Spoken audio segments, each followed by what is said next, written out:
ಎಲ್ಲರಿಗೂ ನಮಸ್ಕಾರ. ಚಾಯ್ಗೆ ನಾನು ಛಾಯಾ ನೀವೆಲ್ಲರೂ ವೆಲ್ಕಮ್ ಮಾಡ್ತಾ ಇದ್ದೀನಿ. ನಾನು ಕಾಲೇಜಲ್ಲಿ ಕೆಮಿಸ್ಟ್ರಿ ಪ್ರೊಫೆಸರಾಗಿ ವರ್ಕ್ ಮಾಡ್ತಾ ಇದ್ದೀನಿ. ನನ್ನ ಇಂಟೆನ್ಷನ್ ಈ ಚಾನಲ್ ಸ್ಟಾರ್ಟ್ ಮಾಡೋದಕ್ಕೆ ಅಂದರೆ ಸಾಧ್ಯ ಆದಷ್ಟು ಕೆಮಿಸ್ಟ್ರಿ ರಿಲೇಟೆಡ್ ಟಾಪಿಕ್ನ ಸಿಂಪಲ್ಲಾಗಿ ಕನ್ನಡದಲ್ಲಿ ಹೇಳುವಂಥ ಪ್ರಯತ್ನ ಮಾಡ್ತಾ ಇದ್ದೀನಿ. ಕೆಮಿಸ್ಟ್ರಿ ಇಷ್ಟ ಇಲ್ಲದರೂ ಕೆಮಿಸ್ಟ್ರಿ ಕಡೆಗೆ ಸೆಳೆಯುವಂಥ ಪ್ರಯತ್ನ ನನ್ನ ಚಾನಲಲ್ಲಿ ಮಾಡ್ತಾ ಇದ್ದೀನಿ. ಸದ್ಯಕ್ಕೆ ಈಗ ಬೆಂಗಳೂರು ಸಿಟಿ ಯೂನಿವರ್ಸಿಟಿ BCUನಲ್ಲಿ ಫಸ್ಟ್ ಸೆಮ್ಮಲ್ಲಿ ಕೆಮಿಸ್ಟ್ರಿ NEP ಸಿಲೆಬಸ್ ಬಂದಿದೆ. ಅದರಲ್ಲಿ ಯೂನಿಟ್ 1 ವೀಡಿಯೋಸ್ನ ಅಪ್ಲೋಡ್ ಮಾಡ್ತಾ ಇದ್ದೀನಿ. ಆ್ಯಕ್ಚುಲಿ ಕೆಮಿಸ್ಟ್ರಿನಲ್ಲಿ 4 ಯೂನಿಟ್ ಇದೆ. ಯೂನಿಟ್ 1, 2, 3, 4 ಅಂತ. ಫೋರ್ತ್ ಒನ್ ಏನಿದೆಯಲ್ಲ ಅದು ಆರ್ಗ್ಯಾನಿಕ್ ಕೆಮಿಸ್ಟ್ರಿ. ಅದರ ಆಲ್ರೆಡಿ 20 ವೀಡಿಯೋಸ್ನ ನಾನು ಆಲ್ರೆಡಿ ಅಪ್ಲೋಡ್ ಮಾಡಿದ್ದೀನಿ. ಈಗ ಯೂನಿಟ್ 1ನ ಸ್ಟಾರ್ಟ್ ಮಾಡ್ತಾ ಇದ್ದೀನಿ. ಯೂನಿಟ್ 1ಅಲ್ಲೂ 1 ವೀಡಿಯೋ ಅಪ್ಲೋಡ್ ಮಾಡಿದ್ದೀನಿ. ಇವಾಗ ನಾನು ಮಾಡ್ತಾ ಇರುವಂಥದ್ದು 2ನೇ ವೀಡಿಯೋ. ಸೊ ಇದು ಅನಾಲಿಟಿಕಲ್ ಕೆಮಿಸ್ಟ್ರಿ. ಇದು ಯೂನಿಟ್ 1ಅಲ್ಲಿ ಅನಾಲಿಟಿಕಲ್ ಕೆಮಿಸ್ಟ್ರಿ ಇದೆ. ಅನಾಲಿಟಿಕಲ್ ಕೆಮಿಸ್ಟ್ರಿ ಅಂದರೆ ನೀವು ಲ್ಯಾಬಲ್ಲಿ ಏನೇನು ಆ್ಯಕ್ಟಿವಿಟೀಸ್ ಮಾಡ್ತೀರಾ, ಟೈಟ್ರೇಷನ್ ಆಗಿರ್ಬೋದು, ಎಕ್ಸ್ಪೆರಿಮೆಂಟ್ಸ್ ಆಗಿರ್ಬೋದು, ಪ್ರಿಪ್ರೇಷನ್ಸ್ ಆಗಿರ್ಬೋದು. ಸೊ ಅದನ್ನೆಲ್ಲ ಹೇಗೆ ಮ್ಯಾನೇಜ್ ಮಾಡ್ತೀರಾ, theory behind the experiment that you are going to do in the lab, ಅದ್ರ ಬಗ್ಗೆ ಏನು ಹೇಳುತ್ತಲ್ಲ ಅದಕ್ಕೆ ನಾವೇನಂತ ಕರಿತೀವಿ ಅನಾಲಿಟಿಕಲ್ ಕೆಮಿಸ್ಟ್ರಿ ಅಂತ ಹೇಳ್ತೀವಿ. ಅಗೇನ್ ಲ್ಯಾಬ್ ಅಂದ ತಕ್ಷಣ, ಪರ್ಟಿಕ್ಯುಲರ್ಲಿ ಕೆಮಿಸ್ಟ್ರಿ ಲ್ಯಾಬ್ ಅಂದ ತಕ್ಷಣ ನಮಗೇನಾಗುತ್ತೆ, ಸ್ಟ್ರಾಂಗ್ ಆಗಿರುವಂಥದ್ದು, ಕರೋಸಿವ್ ಆಗಿರುವಂಥದ್ದು, ಆಲ್ಕಲೀಸು, ಆ್ಯಸಿಡ್ಸು, ಗ್ಯಾಸಸ್ಸು, ವೇಪರ್ಸು, ಕಾರ್ಸಿನೋಜೆನಿಕ್ ಕೆಮಿಕಲ್ಸು, ಎಷ್ಟೊಂದು ಕೆಮಿಕಲ್ಸನ್ನು ನಾವು ಯೂಸ್ ಮಾಡ್ತೀವಿ. ಅದನ್ನು ಹೇಗೆ ಹ್ಯಾಂಡಲ್ ಮಾಡಬೇಕು, ಅದನ್ನು ಹೇಗೆ ಸ್ಟೋರ್ ಮಾಡಬೇಕು. ಈಗ ಯಾವುದೋ ಒಂದು ಬಾಟ್ಲ್ ತೊಗೊಳ್ತೀರಾ, ಪರ್ಟಿಕ್ಯುಲರ್ಲಿ ಆರ್ಗ್ಯಾನಿಕ್ ಸಾಲ್ವೆಂಟು ಕ್ಲೋಸ್ ಮಾಡ್ದಲೇ ಹೋದರೆ ಆರ್ಗ್ಯಾನಿಕ್ ಸಾಲ್ವೆಂಟ್ಸ್ ಆರ್ ಹೈಲಿ ಎವಾಪರೇಟಿಂಗ್. ಎಲ್ಲ ಎವಾಪರೇಟ್ ಆಗಿಬಿಟ್ಟು ಬಾಟ್ಲಲ್ಲಿ ಏನೂ ಇರೋದೇ ಇಲ್ಲ. ಅದೇ ಥರ ಈಗ ಅಮೋನಿಯಂ ಹೈಡ್ರಾಕ್ಸೈಡ್ ಸೊಲ್ಯೂಷನ್ ಇದೆ, ಅದು ಓಪನ್ ಮಾಡಿಟ್ರೆ ಸ್ಟಾಪರ್ ಹಾಕಿಟ್ಟಿಲ್ಲ ಅಂದರೆ ಎಲ್ಲ ಅಮೋನಿಯಂ ಔಟ್ ಆಗಿಬಿಟ್ಟು ಓನ್ಲಿ ವಾಟರ್ ಉಳ್ಕೊಳ್ಳುತ್ತೆ. ಸೊ ಹಾಗಾಗಿ ನೀವು ಆ ಲ್ಯಾಬಲ್ಲಿ ಕೆಲಸ ಮಾಡಬೇಕಾದ್ರೆ ಅಲ್ಲಿರುವಂಥ ಕೆಮಿಕಲ್ಸ್ನ ಹೇಗೆ ಹ್ಯಾಂಡಲ್ ಮಾಡಬೇಕು. ಯಾಕೆ ನೀವು ಲ್ಯಾಬಲ್ಲಿ ನೋಡಿದ್ರೆ ಕೆಲವೊಂದನ್ನು ನಾವು ಬ್ರೌನ್ ಬಾಟಲ್ ಸೊಲ್ಯೂಷನ್ಸ್ ಇಟ್ಟಿರ್ತೀವಿ, ಕೆಲವೊಂದನ್ನು ನಿಮಗೆ ವೈಟ್ ಬಾಟ್ಲಲ್ಲಿ ಇಟ್ಟಿರ್ತೀವಿ. ಯಾಕೆ ಬ್ರೌನ್ ಬಾಟ್ಲಲ್ಲಿ ಇಡ್ತೀವಿ, ಯಾಕೆ ವೈಟ್ ಬಾಟ್ಲಲ್ಲಿ ಇಡ್ತೀವಿ, ಇದ್ರ ಬಗ್ಗೆ ಎಲ್ಲ ನಿಮಗೆ ಐಡಿಯಾ ಇರಬೇಕಾಗತ್ತೆ. ಅದು ಸ್ಟ್ರಾಂಗ್ ಆ್ಯಸಿಡ್ ಆದರೆ ಹೇಗೆ ಹ್ಯಾಂಡಲ್ ಮಾಡಬೇಕು, ಆಲ್ಕಲಿ ಆದರೆ ಹೇಗೆ ಹ್ಯಾಂಡಲ್ ಮಾಡಬೇಕು. ಆಮೇಲೆ ಗ್ಲಾಸ್ ಆಪ್ರೇಟರ್ಸ್ ಇರುತ್ತೆ, ಆಮೇಲೆ ಎಲೆಕ್ಟ್ರಿಕ್ ಕನೆಕ್ಟಿವಿಟಿ ಕೊಟ್ಟಿರ್ತೀವಿ, ಅದನ್ನೆಲ್ಲ ಹೇಗೆ ಹ್ಯಾಂಡಲ್ ಮಾಡಬೇಕು ಅನ್ನೋದು ನಿಮಗೆ ಗೊತ್ತಿರಬೇಕಾಗತ್ತೆ. ಹಾಗಾಗಿ ಅನಾಲಿಟಿಕಲ್ ಕೆಮಿಸ್ಟ್ರಿನಲ್ಲಿ ಬಿಗಿನಿಂಗಲ್ಲಿ ಲ್ಯಾಂಗ್ವೇಜ್ ಆಫ್ ಅನಾಲಿಟಿಕಲ್ ಕೆಮಿಸ್ಟ್ರಿ ಅಂತ ಹೇಳ್ತಾ ಇದ್ದಾರೆ. ಹಾಗಾಗಿ how you are going to manage in the lab ಅದ್ರ ಬಗ್ಗೆ ತಿಳ್ಕೋಬೇಕು. ಹಾಗಾಗಿ ಇವತ್ತಿನ ವಿಡಿಯೋದಲ್ಲಿ ನಾನು handling and storing of chemicals in the lab, ಹೇಗೆ ಹ್ಯಾಂಡಲ್ ಮಾಡಬೇಕು, ಹೇಗೆ ಸ್ಟೋರ್ ಮಾಡಬೇಕು, ಹೇಗೆ ಪ್ರಿಕಾಷನ್ಸ್ನ ತೊಗೋಬೇಕು, ಅದ್ರ ಬಗ್ಗೆ ಹೇಳೋಣ ಅಂತ ಅಂದ್ಕೊಳ್ತಾ ಇದ್ದೀನಿ. Again welcome to Chaya. ನನ್ನ ಚಾನಲ್ನ ಸಬ್ಸ್ಕ್ರೈಬ್ ಮಾಡಿ, ಶೇರ್ ಮಾಡಿ. So working in the lab with the chemicals, acids ಇರ್ಬೋದು, ಬೇಸ್ ಇರ್ಬೋದು, dehydrating agent, oxidizing agent, lot of risk ಇರುತ್ತೆ. So most of the chemicals in the lab are toxic. Concentrated acids or bases are strongly corrosive, irritating the eyes, skin, respiratory tracts, carcinogen. So ಈ chemicals ಏನಿದೆಯಲ್ಲ ಅದು ಏನು ಬೇಕಾದ್ರೂ ಆಗಿರ್ಬೋದು, toxic ಆಗಿರ್ಬೋದು, corrosive ಆಗಿರ್ಬೋದು, irritate ಮಾಡ್ಬೋದು, ಕಾರ್ಸಿನೋಜೆನಿಕ್ ಅಂದರೆ ಕ್ಯಾನ್ಸರ್ ಕಾಸಿಂಗ್ ಅಂತ. ಸೊ ಯಾವ್ದು ಬೇಕಾದ್ರೂ ಇರ್ಬೋದು. Corrosive chemicals destroy damage living tissues by direct contact. ನಾವು ಸರಿಯಾಗಿ ಅದನ್ನು ಹ್ಯಾಂಡಲ್ ಮಾಡಲಿಲ್ಲ, ಸರಿಯಾಗಿ ನೋಡ್ಕೊಳ್ಳಿಲ್ಲ, ಡೈರೆಕ್ಟಾಗಿ ಏನಾದರೂ ಬಂತು ಅಂತಂದರೆ it may destroy our systems, living system. For example acids ಇದೆ, ಸ್ಟ್ರಾಂಗ್ ಆ್ಯಸಿಡ್ಸ್ ಏನು ಮಾಡ್ಬೋದು ಅಂದರೆ they can convert your flesh. ಹಂಗಾಗಿ ಅದು ಫ್ಲೆಶ್ನೂ ಹಾಳು ಮಾಡಿಬಿಡ್ಬೋದು, ಅಷ್ಟು ಸ್ಟ್ರಾಂಗ್ ಇರುತ್ತೆ. ಸೊ ಅದನ್ನೆಲ್ಲ ನಾವು ಹ್ಯಾಂಡಲ್ ಮಾಡ್ಬೇಕಾದ್ರೆ ಸೊ ಯಾವ್ಯಾವ ರೀತಿ ಪ್ರಿಕಾಷನ್ಸ್ ತೊಗೋಬೇಕು ಅದನ್ನು ಗೊತ್ತಿರಬೇಕಾಗತ್ತೆ. ಸೊ ನಾನು ಹೇಳ್ದಂಗೆ lot of chemicals we are going to use. ಆ ಕೆಮಿಕಲ್ಸು ಎಲ್ಲ ಕೆಮಿಕಲ್ಸೂ ಐದರ್ ಟಾಕ್ಸಿಕ್ ಇರುತ್ತೆ, ಕರೋಸಿವ್ ಇರುತ್ತೆ, they are not good for health to use it. But there is no other go, ನಮ್ಮ ಸಿಲೆಬಸ್ಸಲ್ಲಿದೆ, ನಾವು ಯೂಸ್ ಮಾಡಬೇಕು. ಹಾಗಾಗಿ ಅದನ್ನು ನಾವು ಯೂಸ್ ಮಾಡ್ತಾ ಹೋಗ್ತೀವಿ. ಸೊ ಆ್ಯಸಿಡ್ಸ್ ಏನು ಯೂಸ್ ಮಾಡ್ತೀವಿ ಅನ್ನೋದು ಆ್ಯಸಿಡಿಕ್ ಕರೋಸಿವ್ಸ್ ಅಂತ ಯಾವುದನ್ನು ಕರಿತೀವಿ ಅಂತಂದರೆ ಇನಾರ್ಗ್ಯಾನಿಕ್ ಆ್ಯಸಿಡ್ಸ್ ಇರ್ಬೋದು, HCl, nitric acid, sulphuric acid, ಕ್ರೋಮಿಕ್ acid, ಇದಕ್ಕೆಲ್ಲ ನಾವು ಇನಾರ್ಗ್ಯಾನಿಕ್ ಆ್ಯಸಿಡ್ಸ್ ಅಂತ ಕರಿತೀವಿ. They are highly corrosive in nature. ಆ ಥರ ಆರ್ಗ್ಯಾನಿಕ್ ಆ್ಯಸಿಡ್ನ ತೊಗೊಂಡ್ರೆ ಆಸ್ಟಿಕ್ ಆ್ಯಸಿಡು, ಇಲ್ಲ ಅಂದರೆ ಪ್ರೊಪನೋಯಿಕ್ ಆ್ಯಸಿಡು, ಇವೆಲ್ಲವೂ ನಿಮಗೆ ಎಕ್ಸಾಂಪಲ್ ಆಗುತ್ತೆ organic acids. Basic and alkaline corrosives ಇರ್ಬೋದು, NaOH ಇರ್ಬೋದು, KOH ಇರ್ಬೋದು. ಸೊ ಇದನ್ನೆಲ್ಲ ಹ್ಯಾಂಡಲ್ ಮಾಡಬೇಕಾದ್ರೆ ಎಕ್ಸ್ಟ್ರಾ ಪ್ರಿಕಾಷನ್ ತೊಗೋಬೇಕಾಗತ್ತೆ. ಸ್ಲಿಪರಿ ಇರುತ್ತೆ, ಆಮೇಲೆ lot of energy will be liberated. So ಅದನ್ನು ಯಾವ ಥರ ಕಂಟೈನರಲ್ಲಿ ಆ ಸೊಲ್ಯೂಷನ್ಸನ್ನು ಮಾಡಬೇಕು, ಗ್ಲಾಸ್ ಕಂಟೈನರ್ ಮಾಡಬೇಕಾ, ಪ್ಲಾಸ್ಟಿಕ್ ಕಂಟೈನರ್ NaOH ಏನಾದರೂ ನೀವು ಪ್ರಿಪೇರ್ ಮಾಡಿದ್ರೆ ಅಂತಂದರೆ ಅದು it may leads to squeezing of that plastic. So ಅದನ್ನೆಲ್ಲ ನೀವು ನೋಡ್ಕೋಬೇಕಾಗತ್ತೆ. ಅದರ ಕರೋಸಿವ್ ಡಿಹೈಡ್ರೇಟಿಂಗ್ ಏಜೆಂಟ್ PCl5 ಇರ್ಬೋದು, ಕ್ಯಾಲ್ಶಿಯಂ ಆಕ್ಸೈಡ್ ಇರ್ಬೋದು, ಇದನ್ನೆಲ್ಲ ನಾವು ಕರೋಸಿವ್ ಡಿಹೈಡ್ರೇಟಿಂಗ್ ಏಜೆಂಟ್ಸ್ ಅಂತ ಹೇಳ್ತೀವಿ. ಕರೋಸಿವ್ ಆಕ್ಸಿಡೈಸಿಂಗ್ ಏಜೆಂಟ್ಸ್ ಅಂತಂದರೆ ಹ್ಯಾಲೋಜನ್ಸ್ ಗ್ಯಾಸಸ್ ಇರ್ಬೋದು, ಬ್ರೋಮಿನ್ ಇರ್ಬೋದು, ಕ್ಲೋರಿನ್ ಇರ್ಬೋದು, ಅಯೋಡಿನ್ ಇರ್ಬೋದು, ಈ ಗ್ಯಾಸ್ಗಳನ್ನೆಲ್ಲ ಯೂಸ್ ಮಾಡ್ತೀವಿ. ಹೈಡ್ರೋಜನ್ ಪರಾಕ್ಸೈಡ್ನ ಯೂಸ್ ಮಾಡ್ತೀವಿ. ಆ ಥರ ಕ್ಲೋರಿಕ್ ಆ್ಯಸಿಡ್ನ ಯೂಸ್ ಮಾಡ್ತೀವಿ. ಸೊ ಇದೆಲ್ಲನೂ ನಿಮಗೆ ಪ್ರಾಬ್ಲಮ್ನ ಮಾಡೋದು. ಅದೇ ಥರ ಆರ್ಗ್ಯಾನಿಕ್ ಕರೋಸಿವ್ ತೊಗೊಂಡ್ರೆ ನಿಮಗೆ ಪ್ರೊಪಲಮೈನ್ ತೊಗೋಬೋದು. ಇದೆಲ್ಲನೂ ನಿಮಗೆ ನಾವು ಡೇ ಟು ಡೇ ಲೈಫ್ಗಳಲ್ಲಿ ಯೂಸ್ ಮಾಡ್ತಾ ಇರ್ತೀವಿ. But all of them are highly so ಅದ್ರದ್ದು ನೇಚರು ನನಗೆ ಗೊತ್ತಿರಬೇಕಾಗತ್ತೆ. ಇಲ್ಲ ಅಂತಂದರೆ ನನಗೆ ಕಷ್ಟ. Like that only we are going to have a chemical irritants. ಕೆಲವೊಂದು ಸಲ ಕೆಲವೊಂದು ಕೆಮಿಕಲ್ಸು ನಮಗೆ ತುಂಬ ಇರಿಟೇಷನ್ ಮಾಡುತ್ತೆ. ಕಣ್ಣಲ್ಲಿ ನೀರು ತರಿಸ್ಬೋದು ಅಥವಾ ನಮಗೆ ಉಸಿರಾಡೋದಕ್ಕೆ ತೊಂದರೆ ಮಾಡ್ಬೋದು. ಅಂಥ ಕೆಮಿಕಲ್ಸ್ಗೆ ನಾವು ಕೆಮಿಕಲ್ ಇರಿಟೆಂಟ್ಸ್ ಅಂತ ಕರಿತೀವಿ. Cause irreversible inflammation or irritation to the body surface including eyes, respiratory tract, skin or mucous membrane upon contact. ಅದು ಕಾಂಟ್ಯಾಕ್ಟ್ ಬಂದಾಗ ನಮಗೆ ತೊಂದರೆ ಮಾಡ್ಬೋದು. ಯಾವ್ಯಾವುದು ಅಂದರೆ ಅಮೋನಿಯಾ ಇರ್ಬೋದು, ಸಲ್ಫರ್ ಡೈಆಕ್ಸೈಡ್ ಇರ್ಬೋದು, ಫಾರ್ಮಾಲ್ಡಿಹೈಡ್ ಇರ್ಬೋದು, ಅಸಿಟೈಲ್ ಬೆನ್ಸೈಲ್ ಕ್ಲೋರೈಡ್ಗಳು ಇರ್ಬೋದು, ಹ್ಯಾಲೋಜನ್ಸ್ ಇರ್ಬೋದು. ಇಂಥದಕ್ಕೆಲ್ಲ ನಾವು ಕೆಮಿಕಲ್ ಇರಿಟೆಂಟ್ಸ್ ಅಂತ ಕರಿತೀವಿ. ಅದೇ ಥರ carcinogenic chemical that cause cancer, benzene ಇರ್ಬೋದು. ಬೆನ್ಸಿನ್ ಆಲ್ರೆಡಿ ಅದನ್ನು ಬ್ಯಾನ್ ಮಾಡಿ ಬೇರೆ ಕಂಟ್ರಿಗಳಲ್ಲಿ ತುಂಬ ವರ್ಷಗಳಾಯಿತು. ಆದರೂ ಇಂಡಿಯಾದಲ್ಲಿ ನಾವು still we are using it. Carbon tetrachloride ಇರ್ಬೋದು ಅಥವಾ ಕ್ರೋಮಿಯಂ 6+ ಅಯಾನ್ಸ್ ಇರ್ಬೋದು. ಇದೆಲ್ಲನಕ್ಕೂ ನಾವೇನಂತ ಕರಿತೀವಿ, ಕಾರ್ಸಿನೋಜೆನಿಕ್ ಅಂತ ಹೇಳ್ತೀವಿ. ಇದನ್ನೆಲ್ಲ ಹ್ಯಾಂಡಲ್ ಮಾಡ್ಬೇಕಾದ್ರೆ ನಾವು ತುಂಬ ಕೇರ್ಫುಲ್ಲಾಗಿ ಹ್ಯಾಂಡಲ್ ಮಾಡಬೇಕಾಗತ್ತೆ. So these are the different chemicals that we are going to use in the lab which we are going to consider as corrosives. Acids ಇರ್ಬೋದು, ಬೇಸಸ್ ಇರ್ಬೋದು, ಇಲ್ಲ ಅಂತಂದರೆ ಡಿಹೈಡ್ರೇಟಿಂಗ್ ಏಜೆಂಟ್ ಇರ್ಬೋದು, ಆಕ್ಸಿಡೈಸಿಂಗ್ ಏಜೆಂಟ್ ಇರ್ಬೋದು, ಕೆಮಿಕಲ್ ಇರಿಟೆಂಟ್ಸ್ ಇರ್ಬೋದು, carcinogenic ಇರ್ಬೋದು. ಈ ರೀತಿಯಾಗಿ ಕೆಮಿಕಲ್ಸ್ ಅಂದರೆ ಬೇರೆ ರೀತಿಯಾಗಿ ಕ್ಲಾಸಿಫೈ ಮಾಡ್ತಾ ಹೋಗ್ತೀವಿ. So these chemicals are highly toxic in nature. Toxic ಅಂದರೆ ಏನು ಅಂದರೆ the ability to damage an organ systems, kidney ಇರ್ಬೋದು, ಲಿವರ್ ಇರ್ಬೋದು, disturb the biochemical process, blood forming process, or disturb the cell functioning at the same site remote from the site of the contact. So ಅದೇ ಸೈಟಲ್ಲಿ ಇರ್ಬೋದು, away from the contact ಇರ್ಬೋದು. So ಅದಕ್ಕೆ ನಾವೇನಂತ ಕರಿತೀವಿ, toxic ಅಂತ ಕರಿತೀವಿ. ಆ ಪ್ರೋಸೆಸ್ಗೆ ಟಾಕ್ಸಿಸಿಟಿ ಅಂತ ಕರಿತೀವಿ. Ability to damage an organ system. So ನಮ್ದು ಕೆಲವೊಂದು ಸಲ ಏನಾಗುತ್ತೆ, ನಾವು ಕರೆಕ್ಟಾಗಿ ಅದನ್ನು ಹ್ಯಾಂಡಲ್ ಮಾಡಲಿಲ್ಲ ಅಂತಂದರೆ ಅವು ನಮ್ಮದು ಆರ್ಗನ್ ಸಿಸ್ಟಮ್ಸ್ನ ಡ್ಯಾಮೇಜ್ ಮಾಡ್ಬೋದು. ಕಿಡ್ನಿ ಇರ್ಬೋದು, ಲಿವರ್ ಇರ್ಬೋದು. ನೀವು ಅನ್ಕೋಬೋದು ನಾವು ಯೂಸ್ ಮಾಡ್ತಾರೆ ತುಂಬ ಕಡಿಮೆ ಅಂತ. ಸೊ ನೀವು ಅದನ್ನು ಕಡಿಮೆ ತುಂಬ ದಿವಸ ಯೂಸ್ ಮಾಡ್ತಾ ಇದ್ದರೆ so it may leads to toxicity. ಆ ಟಾಕ್ಸಿಸಿಟಿನಲ್ಲಿ 2 ಥರ ಹೇಳ್ತೀವಿ. ಅಕ್ಯೂಟ್ ಟಾಕ್ಸಿಸಿಟಿ ಅಂತ ಕರಿತೀವಿ, ಇನ್ನೊಂದು ಕ್ರಾನಿಕ್ ಟಾಕ್ಸಿಸಿಟಿ ಅಂತ ಕರಿತೀವಿ. ಈ ಅಕ್ಯೂಟಲ್ಲಿ ಏನಾಗುತ್ತೆ ಅಂದರೆ its ability to inflict body damage a single exposure. ಒಂದು ಸಲ ಅದು ಎಕ್ಸ್ಪೋಜರ್ ಆಯಿತು ಅಂದ್ರೂ ಅದು ನಮಗೆ ಮಾಡುತ್ತಲ್ಲ, ಅದಕ್ಕೆ ಅಕ್ಯೂಟ್ ಅಂತ ಹೇಳ್ತೀವಿ. ಕ್ರಾನಿಕ್ ಅಂತಂದರೆ ದಿನ ಸ್ವಲ್ಪ ಮಾಡ್ತಾ ಇರ್ತೀವಿ, ಲೋ ಕಾನ್ಸಂಟ್ರೇಷನ್ ಅದನ್ನು ಯೂಸ್ ಮಾಡ್ತಾ ಇರ್ತೀವಿ. ಅದರಿಂದ ನಮಗೆ ಡ್ಯಾಮೇಜ್ ಏನಾದರೂ ಆಯಿತು ಅಂದರೆ ರಿಪೀಟೆಡಾಗಿ ಅದನ್ನು ಯೂಸ್ ಮಾಡ್ತಿರ್ತೀವಿ. ಪ್ರೊಲಾಂಗ್ ಎಕ್ಸ್ಪೋಜರ್ ಇರುತ್ತೆ but in a small concentration. ಅಂಥದಕ್ಕೆ ನಾವು ಕ್ರಾನಿಕ್ ಟಾಕ್ಸಿಸಿಟಿ ಅಂತ ಕರಿತೀವಿ. ಅಕ್ಯೂಟ್ ಟಾಕ್ಸಿಸಿಟಿ ಅಂತಂದರೆ ಹೈಡ್ರೋಜನ್ ಸೈನೈಡ್ ಇರ್ಬೋದು, ಹೈಡ್ರೋಜನ್ ಸಲ್ಫೈಡ್ ಇರ್ಬೋದು, ನೈಟ್ರೋಜನ್ ಆಕ್ಸೈಡ್ ಇರ್ಬೋದು, ಆರ್ಸನಿಕ್ ಇರ್ಬೋದು.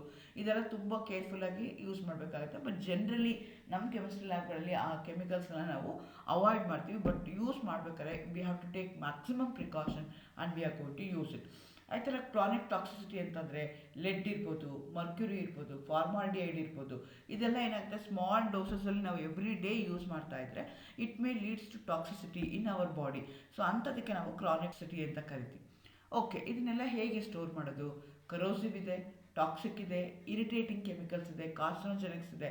ಇದನ್ನೆಲ್ಲ ಹೇಗೆ ಸ್ಟೋರ್ ಮಾಡಬೇಕು? ಅದಕ್ಕೆ ಸಪ್ರೇಟಾಗಿ ನಮಗೆ ಸ್ಟೋರ್ ರೂಮ್ ಅಂತ ಇರುತ್ತೆ. ಸೊ ಸ್ಟೋರ್ ರೂಮಲ್ಲಿ ನಾವು ಅದನ್ನು ಕರೆಕ್ಟಾಗಿ ಆಲ್ಫಾಬೆಟಿಕಲ್ ಆರ್ಡರಲ್ಲಿ ಜೋಡಿಸಿರ್ತೀವಿ. ಆದರೆ ಕೆಲವೊಂದು ಕೆಮಿಕಲ್ಸ್ಗಳನ್ನ not based on their alphabetical order, based on their nature ಅದನ್ನು ನಾವು ಸ್ಟೋರ್ ಮಾಡಬೇಕಾಗತ್ತೆ. ಯೂಸ್ವಲಿ ಕರೋಸಿವ್ನ ಹೇಗೆ ಸ್ಟೋರ್ ಮಾಡಬೇಕು ಅಥವಾ ಎಲ್ಲ ಕೆಮಿಕಲ್ಸ್ನ ಹೇಗೆ ಸ್ಟೋರ್ ಮಾಡಬೇಕು? ಡ್ರೈ ಇರಬೇಕು, cool areas, out of the direct sunlight. ಆ ರೀತಿಯಾಗಿರುವಂಥದ್ದು ನಾವು ಸ್ಟೋರ್ ರೂಮ್ಗಳನ್ನ ಅಥವಾ ಅಂಥ ಜಾಗದಲ್ಲಿ ನಾವು ಈ ಕೆಮಿಕಲ್ಸ್ ಎಲ್ಲ ಸ್ಟೋರ್ ಮಾಡಬೇಕಾಗತ್ತೆ. ಅದಕ್ಕೆ ವೆಲ್ ವೆಂಟಿಲೇಟೆಡ್, ಡ್ರೈ ಇರಬೇಕು, ಕೂಲ್ ಏರಿಯಾ ಇರಬೇಕು, out of the sun rays ಅದ್ರ ಮೇಲೆ ಬೀಳ್ತಾ ಇರಬಾರ್ದು. ಬಟ್ ಅದಕ್ಕೆ ವೆಲ್ ವೆಂಟಿಲೇಟೆಡ್ ಇರಬೇಕು. ಸೊ ನಾವು ಯೂಶಲಿ ಕೆಮಿಕಲ್ಸ್ ಲ್ಯಾಬ್ಗಳನ್ನ ಕ್ಲೋಸ್ ಮಾಡಿಟ್ಟಿರ್ತೀವಿ. ನೀವು ಎಂಟರ್ ಆಗೋಕ್ಕಿಂತ ಮುಂಚೆ ನೀವು ಬಾಗಿಲು ತೆಗೆದು ಅಲ್ಲಿರುವಂಥ ಫ್ಯೂಮ್ಸ್ ಎಲ್ಲ ಹೊರಗಡೆ ಹೋಗೋಕ್ಕೆ ಬಿಟ್ಟು you after few seconds you should enter the store room. ನಾವು ಆದರೆ ಏನು ಮಾಡ್ತೀವಿ ಅಂತಂದರೆ, ಏನೋ ಕೆಮಿಕಲ್ಸ್ ಬೇಕಾಗಿರುತ್ತೆ, ಈಗ ಹುಡುಗರು ಬಂದು ನಿಂತಿರ್ತಾರೆ ಲ್ಯಾಬಲ್ಲಿ, ಸೊ ನಮಗೆ ಬೇಕೇ ಬೇಕಾಗುತ್ತೆ, ಅಥವಾ ಸೊಲ್ಯೂಷನ್ ನಾಳೆ ಬೆಳಗ್ಗೆಗೆ ಬೇಕು, ಸೊ ಇವತ್ತು ನಾವು ತೊಗೊಳ್ತಾ ಇದ್ದೀವಿ ಅಂದಾಗ we doesn't have that patience. Immediately ಬಾಗಿಲು ತೆಗಿತೀವಿ, ಎಲ್ಲಿದೆಯೋ ಅಲ್ಲಿಗೆ ಹೋಗ್ಬಿಡ್ತೀವಿ. ಆ ರೀತಿ ಮಾಡಬಾರ್ದು. ಓಪನ್ ಮಾಡಿದ್ಮೇಲೆ ಏನಾಗುತ್ತೆ, ಅಲ್ಲಿರುವಂಥ ಏರು ವೆಂಟಿಲೇಷನ್ ಬೇಕು, ಓಪನ್ ಮಾಡಬೇಕು. ಕಿಟಕಿಗಳು ಏನಾದರೂ ಇದ್ದರೆ ಓಪನ್ ಮಾಡಿ ಇರುವಂಥ ಹಳೆ ಗಾಡಿ ಏನು ಫ್ಯೂಮ್ಸ್ ಇದೆಯಲ್ಲ, ಆ ಫ್ಯೂಮ್ಸ್ ಎಲ್ಲ ಹೊರಗಡೆ ಹೋಗಿ ಫ್ರೆಶ್ ಏರ್ ಬರಬೇಕು. ಆವಾಗ ನಾವು ಒಳಗಡೆ ಎಂಟ್ರ್ ಆಗಬೇಕು. ಸೊ ವೆಲ್ ವೆಂಟಿಲೇಟೆಡ್ ಏರಿಯಾ ಇರಬೇಕು. ಆದರೆ ವೆಲ್ ವೆಂಟಿಲೇಟೆಡ್ ಏರಿಯಾ ಅಂದ್ಬಿಟ್ಟು ಫ್ಯೂಮಿಂಗ್ ವುಡಲ್ಲಿ ಎಲ್ಲ ಕೆಮಿಕಲ್ಸ್ನ ಜೋಡಿಸೋಂಗಿಲ್ಲ. Fuming it is meant for some other purpose. ಆ ಫ್ಯೂಮಿಂಗ್ ವುಡ್ ಹೇಗಿರಬೇಕು, ಅದರದ್ದು ಕಂಡೀಷನ್ಸ್ ಏನು, ಅದನ್ನು ನಾನು ನೆಕ್ಸ್ಟ್ ಇನ್ಯಾವಾಗಾರು ಆದರೆ ವೀಡಿಯೋಸ್ ಮಾಡಿ ನಿಮಗೆ ಹೇಳ್ತೀನಿ. So what is swimming wood, ಅದನ್ನು ಯಾವ್ಯಾವ ಕಂಡೀಷನ್ಸ್ ಇರಬೇಕು, ಹೇಗೆ ಮೇಂಟೈನ್ ಮಾಡಬೇಕು, ಹೇಗೆ ಸಕ್ ಮಾಡುತ್ತೆ, ಅದನ್ನೆಲ್ಲ ನಾನು ನಿಮಗೆ ಇನ್ನೊಂದು ಸಲ ಹೇಳ್ತೀನಿ. ಸ್ವಿಮ್ಮಿಂಗ್ ವುಡಲ್ಲಿ only you are going to do the reactions, but not you are going to store the chemicals.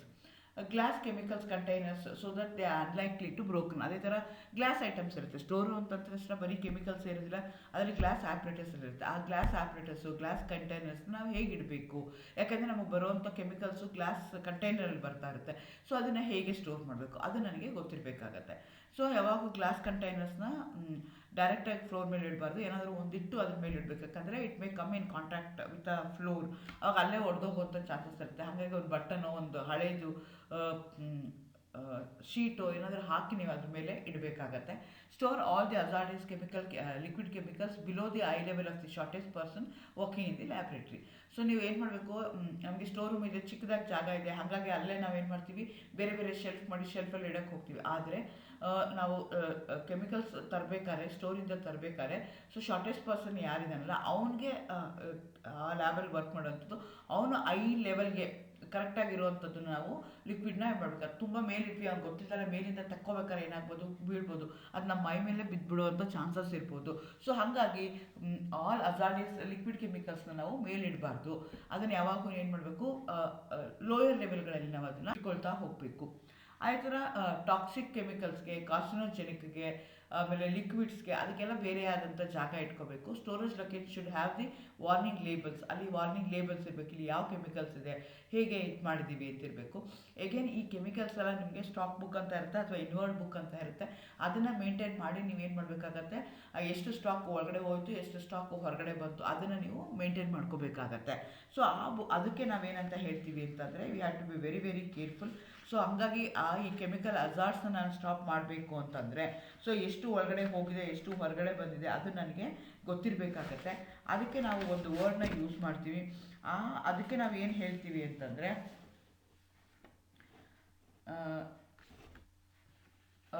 ಅಥವಾ ಬ್ರೋಮಿನ್ ಇರ್ಬೋದು, ಈಥರ್ ಇರ್ಬೋದು, ಅದನ್ನೆಲ್ಲ ಹೇಗೆ ನೀವು ಹ್ಯಾಂಡಲ್ ಮಾಡ್ತೀರಾ ಅನ್ನೋದು ನಿಮಗೆ ಗೊತ್ತಿರಬೇಕಾಗತ್ತೆ. ಲಿಕ್ವಿಡ್ ಅಮೋನಿಯಾ ಇರ್ಬೋದು, ಸೊ ಅದನ್ನೆಲ್ಲ ನೀವು ಹೇಗೆ ಅದನ್ನು ಸ್ಟೋರ್ ಮಾಡ್ತೀರಾ ಅದು ನಿಮಗೆ ಈಸಿಯಾಗಿ ಗೊತ್ತಿರಬೇಕಾಗತ್ತೆ. ಸೊ ಇಲ್ಲ ಅಂತಂದರೆ ಏನಾಗುತ್ತೆ ಅಂದರೆ, it may leads to some problems.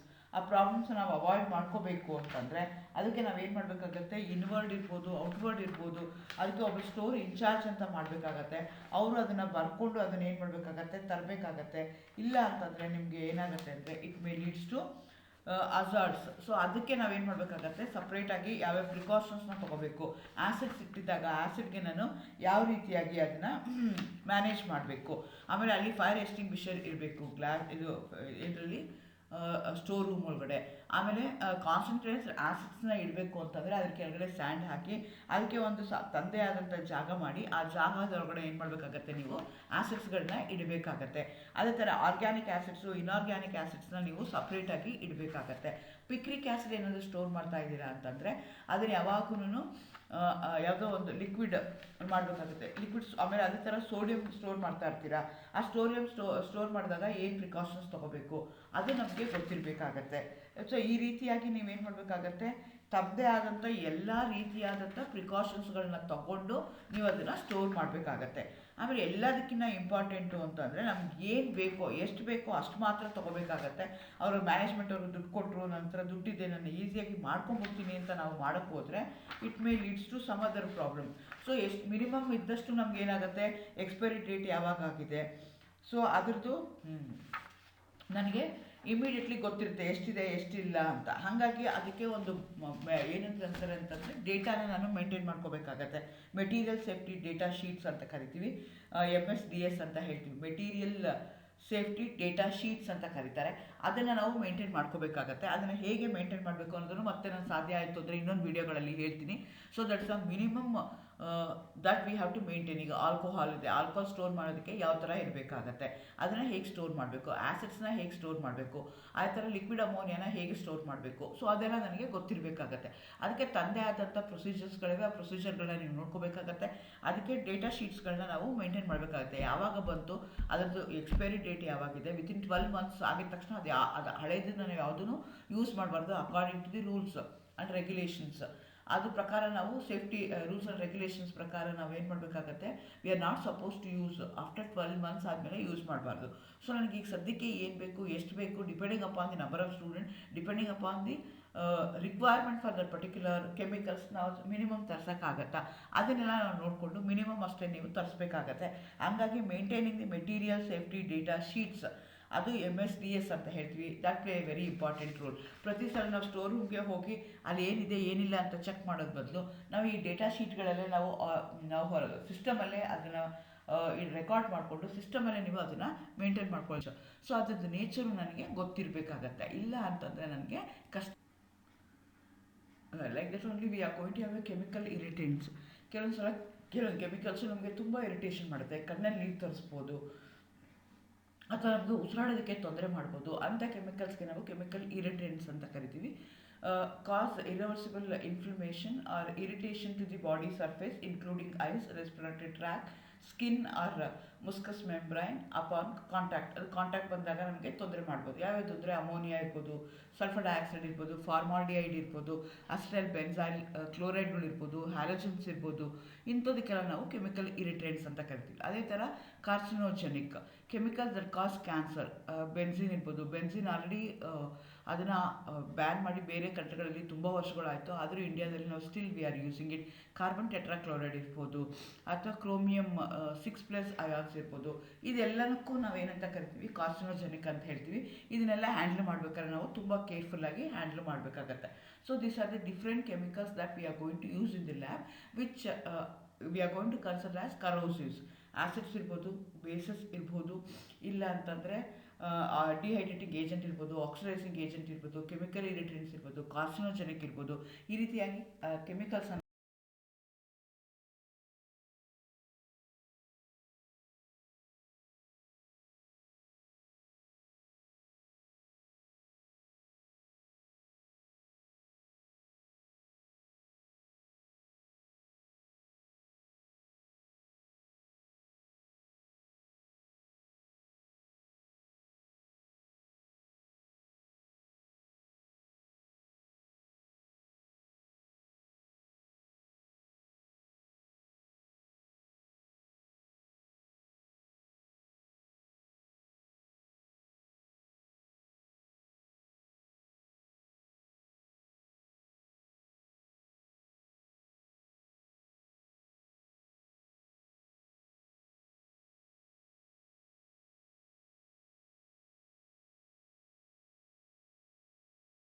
ಯಾವ ರೀತಿಯಾಗಿ ನಾನು ಪ್ರಿಕಾಷನ್ಸ್ನ ತಗೊಳ್ಳಿಲ್ಲ ಅಂದರೆ ಏನಾಗುತ್ತೆ ಅದು ನನಗೆ ಗೊತ್ತಿರಬೇಕು. ಏಕೆ ನನಗೆ ಇನ್ನೂ ಒಂದು ಟೈಪ್ ಆಫ್ ಲಿಕ್ವಿಡ್ನ ನಾವು will generally use it in lab. ಅದು ಯಾವುದು ಅಂದರೆ ಕಂಬರ್ಷನಬಲ್ ಲಿಕ್ವಿಡ್ಸ್ ಅಂತ ಕರಿತೀವಿ. ಫ್ಲೇಮಬಲ್ ಆ್ಯಂಡ್ ಕಂಬರ್ಷನಬಲ್ ಲಿಕ್ವಿಡ್ಸ್ ಅಂತ 2 ಪ್ಯಾರಾಮೀಟರ್ಗಳನ್ನ ನಾವು ಕನ್ಸಿಡರ್ ಮಾಡ್ಕೊಳ್ತಾ ಹೋಗ್ತೀವಿ. ಸೊ ಅದರಲ್ಲಿ ಏನು ಅಂತಂದರೆ liquid with a flash point below 37.8 degree ಸೆಂಟಿಗ್ರೇಡ್ಗೆ ಫ್ಲೇಮಬಲ್ ಲಿಕ್ವಿಡ್ಸ್ ಅಂತ ಹೇಳ್ತಾರೆ. ಸೊ ನಿಮಗೆ ಫ್ಲ್ಯಾಶ್ ಪಾಯಿಂಟ್ ಅಂದರೆ minimum temperature at which your compound vapours get catch fire get ignited ಅಂಥದಕ್ಕೆ ಫ್ಲ್ಯಾಶ್ ಪಾಯಿಂಟ್ ಅಂತ ಹೇಳ್ತೀವಿ. ಆ ಫ್ಲ್ಯಾಶ್ ಪಾಯಿಂಟು 37.8ಗಿನ ಕಡಿಮೆ ಇತ್ತು ಅಂತಂದರೆ ಆವಾಗ ಅದನ್ನು ಫ್ಲೇಮಬಲ್ ಲಿಕ್ವಿಡ್ಸ್ ಅಂತ ಕರಿತೀವಿ. ವೋಲಟೈಲ್ ಲಿಕ್ವಿಡ್ಸ್ ಅಂತಲೂ ನಾವು ಕರ್ಕೋಬೋದು. ಆ್ಯಸ್ ಪರ್ NFPA ಅದನ್ನು ನಾವು ಕ್ಲಾಸ್ 1 ಕೆಮಿಕಲ್ಸ್, ಫ್ಲೇಮಬಲ್ ಕೆಮಿಕಲ್ಸ್ ಅಂತ ಕನ್ಸಿಡರ್ ಮಾಡ್ತಾರೆ. ಆ ಥರದ the liquids with a flash point above 37.8 degree and below 60 degree ಇದ್ದರೆ ಅದನ್ನು ಕಂಬರ್ಷನಬಲ್ ಲಿಕ್ವಿಡ್ಸ್ ಅಂತ ಕರೀತಾರೆ. ಅದಕ್ಕೆ ಕ್ಲಾಸ್ 2 ಕೆಮಿಕಲ್ಸ್ ಅಂತ ಕರೀತಾರೆ. ಅದಕ್ಕಿಂತ ಅಬೌವ್ 60 ಡಿಗ್ರಿ ಇತ್ತು ಅಂತಂದ್ರೂ ಕಂಬರ್ಷನಬಲ್ ಗ್ಯಾಸಸ್ ಅಂತ ಕರಿತೀವಿ. ಆದರೆ ಅಕಾರ್ಡಿಂಗ್ ಟು NFPA ಅದನ್ನು ನಾವು ಕ್ಲಾಸ್ 3 ಅನ್ನು ಕನ್ಸಿಡರ್ ಮಾಡ್ಕೊಳ್ತಾ ಹೋಗ್ತೀವಿ. ಸೊ ನಮ್ಗೆ ಅದ್ರ ಜೊತೆಗೆ chemical solvents like dry ether use ಮಾಡ್ಬೋದು, ಐಸೋಪ್ರೊಪೈಲ್ ಈಥರ್ ಇರ್ಬೋದು, ಎಥನಾಲ್, ಮೆಥನಾಲ್, ಅಸಿಟೋನ್, ಎಕ್ಸೇನ್, ಐಸೋಪ್ರೊಪೆನಾಲ್, ಅದೇ ಥರ ಪೆಟ್ರೋಲಿಯಂ ಈಥರ್, ಇದನ್ನೆಲ್ಲನೂ ಯೂಸ್ ಮಾಡ್ತೀವಿ. ಇದನ್ನೆಲ್ಲ ನಾವು ಕ್ಲಾಸ್ 1 ಫ್ಲೇಮಬಲ್ ಲಿಕ್ವಿಡ್ಸ್ ಅಂತ ಕನ್ಸಿಡರ್ ಮಾಡ್ತೀವಿ. ಸೊ ಇದನ್ನೆಲ್ಲ ನಾನು ಸ್ಟೋರ್ ಮಾಡಬೇಕಾದ್ರೆ ತಂದೆ ಆದಂಥ ಮೆಥಡ್ಗಳಲ್ಲಿ ಸ್ಟೋರ್ ಮಾಡಬೇಕು. ಇಲ್ಲ ಅಂತಂದರೆ ಎಲ್ಲಾದರೂ ಅಲ್ಲಿ ಬೆಂಕಿ ಇತ್ತು, ಏನೋ ಆಯಿತು ಅಂದರೆ ಅವಾಗ ಏನಾಗುತ್ತೆ, those vapours may catch fire. Volatile, flammable, combustional liquids are stored away from the sources of heat or electrical spark and sunlight, are kept in explosion proof refrigerator or cold rooms. ಅದನ್ನು ನಾವು ಮಾಡಲೇಬೇಕು ಅಂತಂದರೆ ಎಷ್ಟೊಂದು ಕಡೆಗೆ ನೀವು ದೊಡ್ಡ ದೊಡ್ಡ organic ಲ್ಯಾಬ್ಗಳಿಗೆಲ್ಲ ಹೋದರೆ, ರಿಸರ್ಚ್ ಲ್ಯಾಬ್ಗಳಿಗೆಲ್ಲ ಹೋದರೆ ಅಲ್ಲಿ ಈಥರ್ ಲ್ಯಾಬ್ಸ್ ಅಂತ ಇರುತ್ತೆ. ಸೊ ನಿಮ್ದು ಈ ಥರದ್ದು ಏನೇ ಕೆಲಸ ಮಾಡಬೇಕಲ್ಲ, ಜನರಲಿ ಆಲ್ ಆರ್ಗ್ಯಾನಿಕ್ ಕಾಂಪೌಂಡ್ಸ್ ನಾವು ಈ ಥರಲ್ಲಿ ಎಕ್ಸ್ಟ್ರಾಕ್ಟ್ ಮಾಡ್ತೀವಿ, ಆಲ್ಕೋಹಾಲ್ಸಲ್ಲಿ ಎಕ್ಸ್ಟ್ರಾಕ್ಟ್ ಮಾಡ್ತೀವಿ. ಸೊ ಆವಾಗ ಅದನ್ನು ಬಿಕಾಸ್ ಈಥರ್ಸ್ ಪರ್ಟಿಕ್ಯುಲರ್ಲಿ ಪೆಟ್ರೋಲಿಯಂ ಇರ್ಬೋದು ಅಥವಾ ಡೈ ಈಥೈಲ್ ಈಥರ್ ಏನಿದೆಯಲ್ಲ, it immediately catches fire.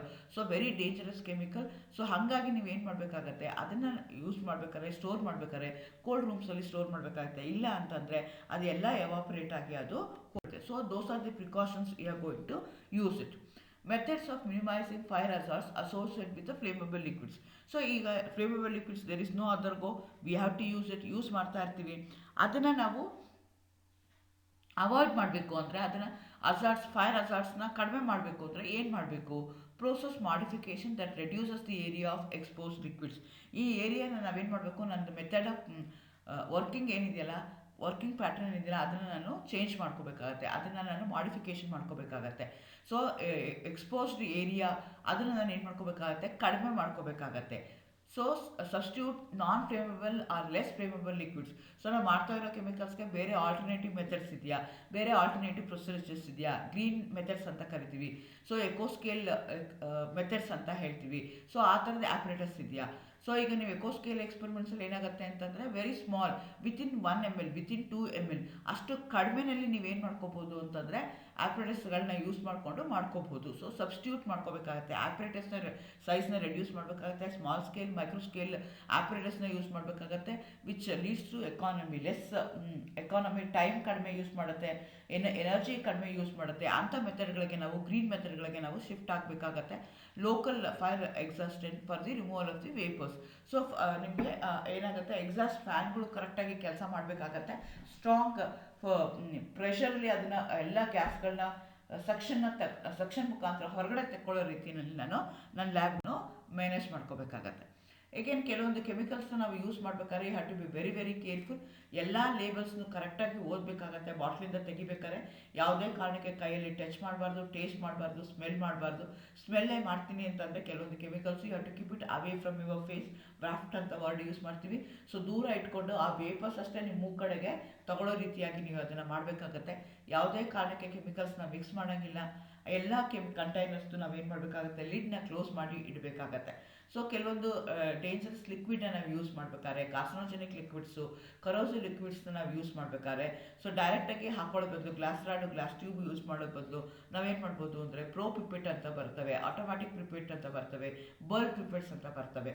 So ಬೇಕಾದಷ್ಟು ನಮ್ಮದು ಆಪ್ರೇಟರ್ಸಲ್ಲಿ ಚೇಂಜಸ್ ಆಗ್ತಾ ಇದೆ. ಸೊ ನಾವು ಅದನ್ನು ಯೂಸ್ ಮಾಡಿಕೊಂಡು ನಾವು ಅದರಲ್ಲಿ ಯಾವುದೇ ಕಾರಣಕ್ಕೆ ಬಾಯಿ ಹಾಕ್ದಲೆ, ನಮಗೆ ಸಾಧ್ಯ ಆಗದಂಗೆ, ತೊಂದರೆ ಆಗ್ದಂಗೆ, ಈ ಕೆಮಿಕಲ್ಸು ನಮಗೆ ನಮ್ಮ ಬಾಡಿ ಒಳಗಡೆ ಹೋಗ್ದಂಗೆ, it doesn't come in contact with us, ಆ ಥರ ನಾವೇನು ಮಾಡಬೇಕಾಗತ್ತೆ, ಪ್ರಿಕಾಷನ್ಸ್ನ ತೊಗೊಂಡು ನಾವು ಐದರ್ ಪ್ರೋ ಪಿಪೆಟ್ಟು ಅಥವಾ ಆಟೋಮ್ಯಾಟಿಕ್ ಪಿಪೆಟ್ಟು ಅಥವಾ ಪಿಪೆಟ್ಗಳನ್ನ ನಾವು ಯೂಸ್ ಮಾಡಬೇಕಾಗತ್ತೆ. ಹೀಗೆ ಬೇರೆ ಬೇರೆ ಸಿಂಬಲ್ಸ್ಗಳನ್ನ ಯೂಸ್ ಮಾಡ್ತಾರೆ ಕೆಮಿಕಲ್ಸ್ ಸ್ಟೋರ್ ಮಾಡ್ಬೇಕಾದ್ರೆ. ಆ ಸಿಂಬಲ್ಸ್ಗಳು ನಿಮಗೆ ಗೊತ್ತಿರಬೇಕಾಗತ್ತೆ. ಎಲ್ಲೆಲ್ಲಿ ಆ ಕೆಮಿಕಲ್ಸ್ ಇಟ್ಟಿದ್ದೀವಲ್ಲ ಅದನ್ನು ನಾವು ಎಜುಕೇಟ್ ಮಾಡಬೇಕಾಗತ್ತೆ, ಅವೇರ್ನೆಸ್ ಮಾಡಬೇಕಾಗತ್ತೆ. ಜೊತೆಗೆ ಈ ಸಿಂಬಲ್ಗಳನ್ನ ಅಲ್ಲಿ ನಾವು ಯೂಸ್ ಮಾಡಬೇಕಾಗತ್ತೆ. ಎಕ್ಸ್ಪ್ಲೋಸಿವ್ ಇದ್ದರೆ ಆ ಥರ ಸಿಂಬಲ್ ಯೂಸ್ ಮಾಡಬೇಕಾಗತ್ತೆ. Flammable, oxidising, compressed gas. Next ನಾನೀಗ ಬ್ರೋಮಿನ್ ಗ್ಯಾಸ್ನ ಹೇಗೆ ಪ್ರಿಪೇರ್ ಮಾಡೋದು, ಹೇಗೆ ಹ್ಯಾಂಡಲ್ ಮಾಡೋದು ಅಂತ ಹೇಳ್ತೀನಿ. ಸೊ ಅದೆಲ್ಲ ಕಂಪ್ರೆಸ್ಡ್ ಗ್ಯಾಸಾಗಿ ಬಂದಿರುತ್ತೆ. ಸೊ ಅದನ್ನು ಆ್ಯಂಪಲ್ ಅಂತ ಹೇಳ್ತೀವಿ, ಅದರಲ್ಲಿ ಬಂದಿರುತ್ತೆ. ಮೂತಿ ಚಿಕ್ಕದಾಗಿರುತ್ತೆ, ಅದನ್ನು ಹೇಗೆ ಒಡೆಯೋದು, ಅದನ್ನು ಹೇಗೆ ಸ್ಟೋರ್ ಮಾಡೋದು, ಆ ಥರದನ್ನೆಲ್ಲ ನಾವು ಆ ಸಿಂಬಲ್ ಹಾಕಿ ಇಡಬೇಕಾಗತ್ತೆ. ಹಾರ್ಮ್ಫುಲ್ ಇರಿಟೆಂಟ್ ಯಾವುದಿದೆ, ಬೆಂಜೈಲ್ ಕ್ಲೋರೈಡ್ ಇರ್ಬೋದು, ಅಸ್ಟೈಲ್ ಕ್ಲೋರೈಡ್ ಇರ್ಬೋದು. ಸೊ ಅದು ಹೇಗೆ, ಆ ಥರದಿದ್ದಾಗ ನಾವು ಆ ಸಿಂಬಲ್ನ ಯೂಸ್ ಮಾಡಬೇಕಾಗತ್ತೆ. Dangerous for the environment, eco friendly ಇಲ್ಲದೆ ಇದ್ದಾಗ ಇರುವಂಥದ್ದು ಹೇಗೆ, ಹೆಲ್ತ್ ಹಜಾರ್ಡ್ ಕ್ರಿಯೇಟ್ ಮಾಡ್ತಾರೆ, ಕಾರ್ಸಿನೋಜೆನಿಕ್ ಹೇಳಿದಂಗೆ, ಕರೋಸಿವ್ ಇರುವಂಥದ್ದು, ಟಾಕ್ಸಿಕ್ ಇರುವಂಥದ್ದು, ಈ ಸಿಂಬಲ್ಗಳನ್ನ ಯೂಸ್ ಮಾಡಿ ನಾವು ಆ ರೀತಿಯಾಗಿ ಅದನ್ನು ಕ್ಲಾಸಿಫೈ ಮಾಡಿಕೊಂಡು ನಮ್ಮ ಸ್ಟೋರ್ ರೂಮ್ಗಳಲ್ಲಿ ಅದನ್ನು ನಾವು ಸ್ಟೋರ್ ಮಾಡ್ಕೋಬೇಕಾಗತ್ತೆ. ಸಾಧ್ಯ ಆದಷ್ಟು ಕಡಿಮೆ ತರಬೇಕಾಗತ್ತೆ. ಅದನ್ನು ಸ್ಟೋರ್ ಮಾಡ್ಬೇಕಾದ್ರೆ ಬೇರೆ ಬೇರೆ ಥರ, ನಾಟ್ ಓನ್ಲಿ ಆಲ್ಫಾಬೆಟಿಕಲ್ ಆರ್ಡರಲ್ಲಿ ಇದೆ ಅಂತ ಎಲ್ಲನೂ ಜೋಡಿಸ್ಕೊಂಬಿಡೋದಲ್ಲ. ಫ್ಲೇಮೇಬಲ್ ಬೇರೆ ಇಟ್ಕೋಬೇಕಾಗತ್ತೆ, ಕಾರ್ಸಿನೋಜೆನಿಕ್ ಬೇರೆ ಇಟ್ಕೋಬೇಕಾಗತ್ತೆ, ಟಾಕ್ಸಿಕ್ ಇರುವಂಥದ್ದನ್ನು ಬೇರೆ ಇಟ್ಕೊಂಡು ಸ್ಟೋರ್ ಮಾಡ್ಕೋಬೇಕಾಗತ್ತೆ. ಅದೇ ಥರ ನಾವು ಪ್ರಿಕಾಷನ್ಸ್ನ ತೊಗೊಂಡ್ರೆ ಅದು ಬೇರೆ ದಾರಿ ಇಲ್ಲ. ನಮ್ಮ ಲ್ಯಾಬ್ಗಳಲ್ಲಿ ನಾವು ಇದನ್ನು ಕೆಮಿಕಲ್ಸ್ನ ಯೂಸ್ ಮಾಡಲೇಬೇಕಾಗತ್ತೆ. ಸೊ ನಾವು ಪ್ರಿವೆನ್ಷನ್ನ ತೊಗೊಂಡ್ರೆ ನಾವೇನು ಮಾಡ್ಕೋಬೋದು ಅಂದರೆ ಕ್ಯೂರ್ ಮಾಡ್ಕೊಳ್ಳೋದು ಯೂಸ್ ಆಗುತ್ತೆ. An ounce of prevention is a worth pound of A cure. So ನಾನು ಒಂದು 10 ಪೈಸದಲ್ಲಿ ಹೋಗೋದನ್ನ ನಾನು ಏನು ಮಾಡ್ಕೋಬೇಕಾಗತ್ತೆ ಅಂದರೆ ರೂಪಾಯಿಗಳಲ್ಲಿ ಹಾಳು ಮಾಡ್ಕೊಳ್ಳೋ ನೆಸೆಸಿಟಿ ಇಲ್ಲ. ಹಾಗಾಗಿ ನಾವು ಸ್ವಲ್ಪ ಕೇರ್ಫುಲ್ಲಾಗಿ ಪ್ರಿಕಾಷನ್ಸ್ ತೊಗೊಂಡ್ರೆ, ನಾವು ಮಾಡೋ ರೀತಿನ ಕರೆಕ್ಟಾಗಿ ಮಾಡ್ತಾ ಇದ್ರೆ ನಮಗೂ ತೊಂದರೆ ಆಗಲ್ಲ, ಲ್ಯಾಬಲ್ಲಿ ಕೆಲಸ ಮಾಡ್ತಾರಿಗೂ ತೊಂದರೆ ಇಲ್ಲ. ಜೊತೆಗೆ ನಾವು ಕೆಮಿಸ್ಟ್ರಿ ಕಲ್ತ್ಕೊಳ್ಳೋದಕ್ಕೆ, to make it chemistry fun, interesting, ಅದು ಮಾಡ್ಕೊಳ್ಳೋಕ್ಕೂ ಸಾಧ್ಯ ಆಗುತ್ತೆ. ಹಾಗಾಗಿ ನಾವು ಏನೇ ಮಾಡಿದ್ರು ಸೇಫ್ ವೇನಲ್ಲಿ ಮಾಡಬೇಕಾಗತ್ತೆ. ನಮ್ಮದೇ ಆದಂಥ ಪ್ರೊಟೆಕ್ಟಿವ್ PPE ಅಂತ ಹೇಳ್ತಾರಲ್ಲ, ಪರ್ಸನಲ್ ಪ್ರೊಟೆಕ್ಟಿವ್ ಕಿಟ್ಗಳನ್ನ ಯೂಸ್ ಮಾಡಬೇಕಾಗತ್ತೆ, ಲ್ಯಾಬ್ ಕೋಟ್ಗಳನ್ನ ಹಾಕೋಬೇಕಾಗತ್ತೆ, ಏಪ್ರನ್ ಹಾಕೋಬೇಕಾಗತ್ತೆ, ಗಾಗಲ್ಸ್ ಹಾಕೋಬೇಕಾಗತ್ತೆ, ಶೂಸ್ ಹಾಕ್ಕೊಂಡು. ಸೊ ಎಲ್ಲ ರೀತಿಯಾದ ಪ್ರಿಕಾಷನ್ಸ್ ತಗೊಂಡು ಆ ಕೆಮಿಕಲ್ಸ್ನ ಹೇಗೆ ಹ್ಯಾಂಡಲ್ ಮಾಡೋದು, whether it's A flammable chemical, whether it's A non flammable chemical, volatile chemical, so ಆದರೆ ಆ ಥರದನ್ನ ಯಾವ ರೀತಿ ಮ್ಯಾನೇಜ್ ಮಾಡಬೇಕು ಅದು ನನಗೆ ಗೊತ್ತಿರಬೇಕಾಗತ್ತೆ. ಆ ರೀತಿ ಮ್ಯಾನೇಜ್ ಮಾಡಿಕೊಂಡಾಗ ನಾವು ಕೆಮಿಸ್ಟ್ರಿನ we can make it fun and learning ಅಂತ ನಾನು ಹೇಳ್ತೀನಿ. Thank you. All the best.